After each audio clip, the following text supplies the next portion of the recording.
Welcome to our YouTube channel, Tuition Home Coaching Center. Please subscribe to our channel to get more videos like this. Thank you all. আসসালামু আলাইকুম প্রিয় শিক্ষার্থীরা, তোমরা সকলে কেমন আছো? আশা করছি সকলেই খুব ভালো আছো।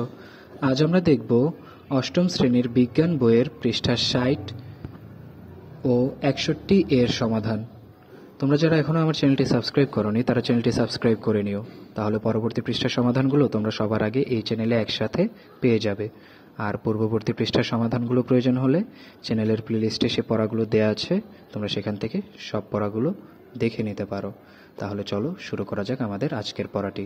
প্রথমেই আমরা দেখব পৃষ্ঠা 60। এখানে কি বলা আছে?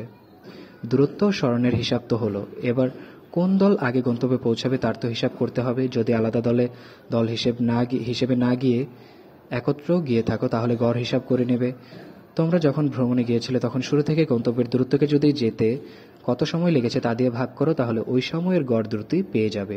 গড় দ্রুতি থেকে বুঝতে পারবে কোন দল কত দ্রুত অথবা কত ধীরে গিয়েছে। খাতায় যে নোট রেখেছিলে সেখান থেকে তথ্য নিয়ে নিচে হিসাবটা করে ফেলো। এখানে দেখো দেয়া আছে দ্রুতি v সমান s/t, অর্থাৎ সরণ বাই সময়। দূরত্ব s সমান আমরা ধরে নিলাম 7 কিলোমিটার, অর্থাৎ কিলোমিটার থেকে আমাদের মিটারে যেতে হলে 1000 দ্বারা গুণ করতে হবে, তাহলে 7/1000-এ 7000 মিটার। এবং সময় দেয়া আছে ধরে নিলাম 10 মিনিট।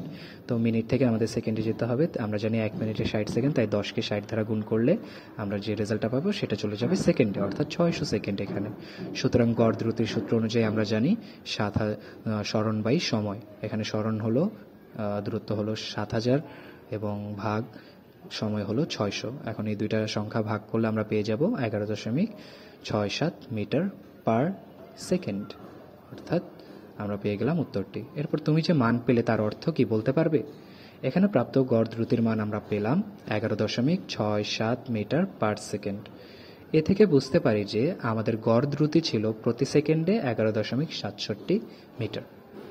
তাহলে এই হলো আমাদের 60 পৃষ্ঠার সমাধান। এরপর আমরা দেখব 61 পৃষ্ঠায় যে ছক আছে সেই ছকের সমাধান। এখানে দেখো প্রথমে বলা আছে তুমি এখন আশেপাশের বিভিন্ন বস্তুর বেগ ও দ্রুতি মাপতে পারবে এই সূত্র ধারাই, s/t এই সূত্র ধারাই। চলো একটি খেলার মাধ্যমে কাজটা করা যাক। 4 জন মিলে একটি দল তৈরি করে নাও। তোমাদের বসার টেবিল অথবা বেঞ্চের দৈর্ঘ্য রুলার দিয়ে মেপে নাও। যেহেতু আন্তর্জাতিকভাবে দৈর্ঘ্যের একক মিটার, তাই মিটার এককে রূপান্তর করে নিতে পারো। ইঞ্চি অথবা সেন্টিমিটার কিংবা ফুট একক ধরে করলেও সমস্যা নেই। 1 ইঞ্চি সমান হলো 0.0254 মিটার। বেঞ্চের এক পাশ দুজন মিলে একটু তুলে ধরো যাতে একটি র্যাম্পের মতো ঢালু তল তৈরি হয়। এবার তোমাদের কলম অথবা চক অথবা এক টুকরা ইট বা পাথর উপর থেকে নিচের দিকে ঘুরিয়ে দাও। উপর থেকে নিচের কিনার পর্যন্ত যেতে কতক্ষণ সময় লেগেছে তা ঘড়িতে হিসাব করে রাখো। সঙ্গে ঘড়ি না থাকলে 1001 এই শব্দ তিনটি স্বাভাবিকভাবে বলতে যত সময় লাগে তা মোটামুটি 1 সেকেন্ড ধরে নিয়ে হিসাব করতে পারো। এভাবে ঢালের কম বেশি করে দ্রুতি নির্ণয় করে নিচের ছকে লিখে রাখো। আমরা ধরে নিলাম বেঞ্চ মাটি থেকে কতটুকু উঁচুতে, 3 মিটার, 4 মিটার এবং 5 মিটার। 3 মিটারের ক্ষেত্রে প্রতি মিটারের ক্ষেত্রে আমরা ধরে নিলাম দূরত্ব হলো 5 মিটার করে এবং সময় ধরে নিলাম 3 মিটারেরটা 2 সেকেন্ড, 4 মিটারেরটা 3 সেকেন্ড এবং 5 মিটারেরটা 4 সেকেন্ড। এক্ষেত্রে যদি আমরা s/t অর্থাৎ দূরত্ব ও সময়কে যদি ভাগ করি, অর্থাৎ এখানে 5 আর 2কে যদি আমরা ভাগ করি তাহলে দ্রুতি পাওয়া যাবে 2.5 মিটার পার সেকেন্ড। এরপর পরবর্তী ধাপে 4 মিটারেরটার ক্ষেত্রে 5 মিটার ভাগ 3 সেকেন্ড যদি আমরা ভাগ করি তাহলে এখান থেকে পাওয়া যাবে 1.6 মিটার পার সেকেন্ড। এবং এরপরে তৃতীয় ক্ষেত্রে 5 মিটার বাই 4 সেকেন্ড এই দুইটা ভাগ করলে আমরা পাবো 1.25 মিটার পার সেকেন্ড। এভাবে আমরা ছকটি পূরণ করে নিতে পারবো। তাহলে শিক্ষার্থীরা এই হলো আমাদের 61 পৃষ্ঠা 60 ও 61 পৃষ্ঠার সমাধান। পরবর্তী পৃষ্ঠার সমাধানগুলো পেতে চ্যানেলটি সাবস্ক্রাইব করে আমাদের সাথেই থাকো। ধন্যবাদ সকলকে।